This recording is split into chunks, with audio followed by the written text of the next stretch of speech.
Voiceover in 3, 2, 1, mark. December 3rd, 2010, from the stylish high-tech underground studios of Ribbit Media in seasonally uncertain Warwick, Rhode Island, this is NewsUndies.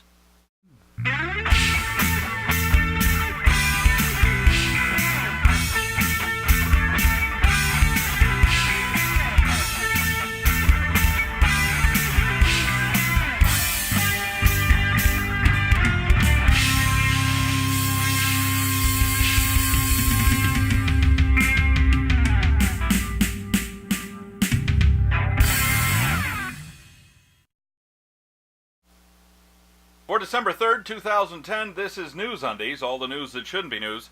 I'm Paul Torville, with this first in a short series of looks back at 2010. While Thanksgiving is over, the time has come for the passive-aggressive elbowing of thinly veiled, if veiled at all, religion into the lives of all of us, whether we're like-minded believers, believers in some other fairy tale, or non-believers. Thanks for that. While we're taking a break from the unabashed greed and consumerism cloaked in ostensibly Christ-like charity, let's take a few minutes to look back at some of religion's less flattering moments from this year. Welcome to Lent. This is the Christian hollow month and a half, which commemorates the 40 days Jesus reportedly spent being tempted by Satan in the desert before starting his ministry. Part of most observances of Lent involve giving up something special to you. Apparently, this has its roots in ancient subsistence farming, wherein the food stored the previous fall would either start running out or going bad as spring approached. Or just blame it on Jesus. Back in December, we reported that the Los Angeles Diocese of the Episcopal Church had elected a lesbian to be its new bishop. The election was subject to approval of the church hierarchy, and guess what? They bought it. So now the Episcopal Church in the U.S. has 2 homosexual bishops. At this rate, they should catch up to the Catholics in just 50 or 60 years.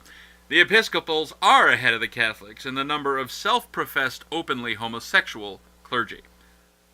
Amid calls from clergy, lay Catholics, and people outside the Church for the resignation and/or extradition of Pope Benedict XVI, the Pope himself has managed to refrain from admitting any actual events of wrongdoing on the part of the Church, its leadership, or its customer-facing priests. In remarks Thursday, the Pope shamelessly whined about the Church being under attack, then used carefully crafted phrases like, "we Christians," to identify possible perpetrators of some unnamed sin, perhaps, and "open ourselves to forgiveness," rather than, say, arrest, charge, try, convict, and sentence in criminal court anyone involved in the actions or subsequent cover-ups, no matter how high up in the Church they are. The Pope's remarks reeked of a ham-fisted damage control of a type rarely seen since former President Bill Clinton weaseled his way out of removal from office with his famous, "I did not have sexual relations with that woman." Right. The Pope's recent visit to Fatima, Portugal, gave him an opportunity to say many absurd things. The timing of his visit coincided with the date of an alleged apparition of the alleged Virgin Mary to 3 children in the town in 1917, and the near-fatal shooting of his predecessor in St. Peter's Square. The Pope wasted no time in getting to likening the shooting of Pope John Paul II to the negative press and lawsuits the Church has been receiving since the priests raping children scandal really broke. He also took the opportunity to call abortion and same-sex marriage among the most insidious and dangerous threats facing the world today. Sure, the Pope apparently missed out on religious fanaticism, global climate change, slash-and-burn deforestation, unchecked population growth, and that giant freaking oil spill in the Gulf of Mexico. The Pope is insane. An effort is underway to pressure the Empire State Building's owners to pay tribute to a dead nun. Here's me with the rest of the story. Mother Teresa, of whom author and journalist Christopher Hitchens has said she, quote, was not a friend of the poor, she was a friend of poverty, end quote, is deeply revered among Catholics due in large part to the media portrayals of her missionary position, missionary work in India. The Catholic League is pressuring the owners of the Empire State Building to change floodlights at the top of the building to blue and white to commemorate the 100th anniversary of the nun's birth. The owners of the building have refused the repeated requests, and they're completely entitled to do so because they're the private owners of the building. The Catholic League is now planning a protest in front of the building for August. The Catholic League president, Bill Donahue, has said of the planned protests, quote, "I hope it's going to be nonviolent. I wouldn't encourage violence, but I know there's a lot of anger," end quote. Well, if that's not a thinly veiled incitement to violence, I don't know what is. Standing in front of a Catholic church for some reason, I'm Paul Torville for NewsUndies. Thanks, me. Monroe, Ohio, a town of a little more than 7,000, had some excitement recently when a 62-foot-tall statue of Jesus was struck by lightning and burned to the ground. The statue is known by locals as Touchdown Jesus due to the statue's raised arms and upturned face, and Butter Jesus due to its creamy color. The statue was made from a steel armature covered in styrene foam and fiberglass. The statue was on the grounds of the Solid Rock Church in Monroe, Ohio, which also suffered some fire damage.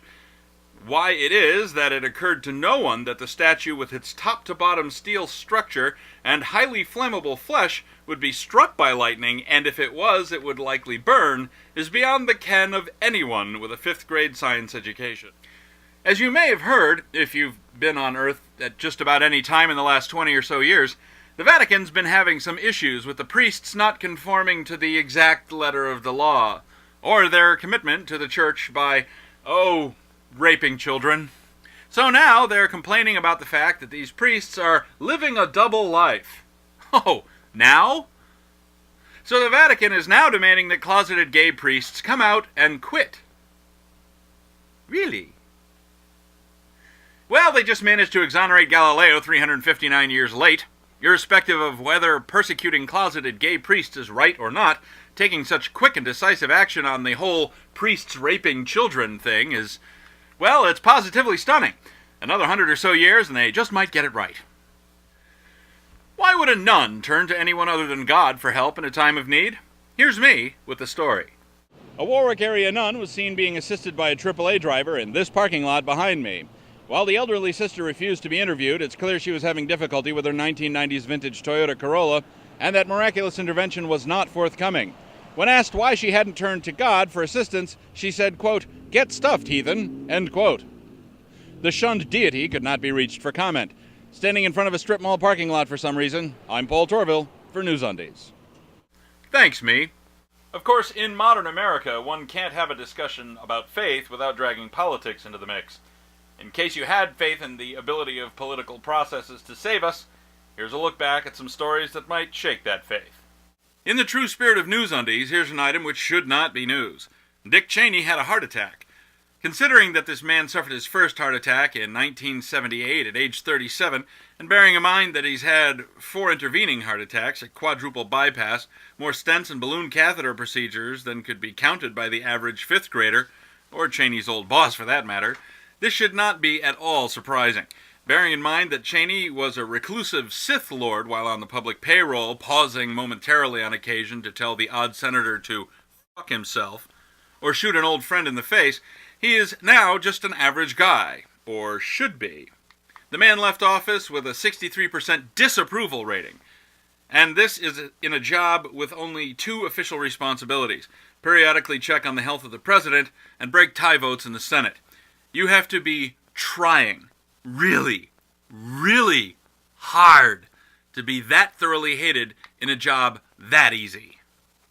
U.S. Representative from Texas Joe Barton accused President Obama of shaking down BP for funds to compensate Gulf Coast residents impacted by the BP oil catastrophe. Barton then went on to virtually grovel at the feet of BP CEO Tony Hayward in the middle of a House hearing on the catastrophe and BP's response to it.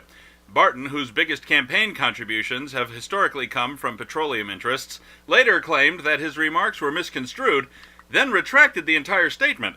Of course, you can't really unsay anything, but now those who thought Barton was right to chastise the president and apologize to BP are disappointed in his spinelessness, while those that think the original remarks were totally off base seem to regard the retraction as a disingenuous political maneuver. Way to go, Joe! A recent Gallup poll suggests that 61% of Americans have a favorable opinion of former President Bill Clinton, while only 52% feel that way about current President Barack Obama. Former President George W. Bush rated an astonishing 45% in this same poll, a 10-point bump since leaving office. The relevance of Clinton's popularity, or Bush's for that matter, has not been disclosed. However, the poll did reveal that Richard Nixon's popularity has finally exceeded 100%. On August 1st, the Convention on Cluster Munitions went into effect. Surprisingly, the United States is not a signatory to this convention. Great! The United States is one of the few countries with the capacity to project air power substantially beyond its borders and an arms industry capable of producing such munitions. The bulk of the countries which have ratified the convention are countries that currently have no practical way of violating it. That fixes it! Well, that's all for this edition of News Undies. Remember, News Undies is a weekly show. We'll be back on Friday, December 10th, with a second installment of our look back at 2010. If you see news that shouldn't be news, email your story tips to undies@newsundies.com. Thanks for watching. Until next time, I'm Paul Torville. After that, I might be struggling to get a Jethro Tull tune out of my head.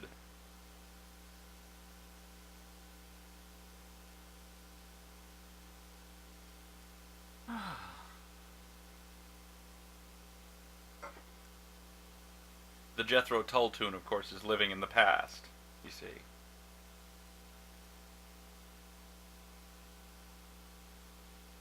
Because this is a clip show.